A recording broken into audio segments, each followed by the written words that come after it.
would be like the statement that comes to her mind? Lovely question again. For her, it is a question, it feels like self-worth.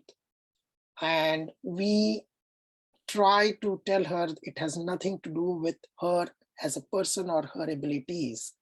It has to do with the testing criteria, the way, the mechanism the test is framed.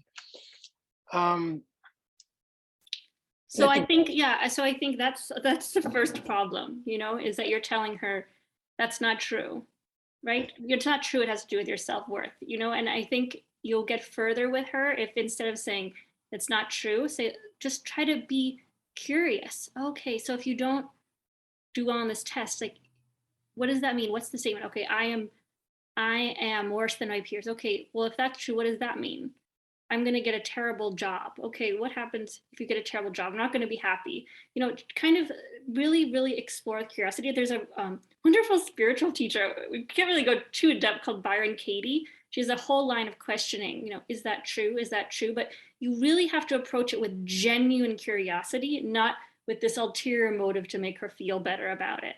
And I say this as someone who's like afraid to take a COVID test because then I might find out I actually have COVID, you know? So I am incredibly scared of anything that puts a label on me, you know? And it doesn't work to say, you know, because on a certain extent, it does impact her life, how she does on this test. And it does impact the kind of people she's going to be around. So it's not to tell her it doesn't matter, or it doesn't reflect what she knows. It's not true. It does reflect how good she is at taking tests. And that's the whole thing. So okay, just another kind of practical thing.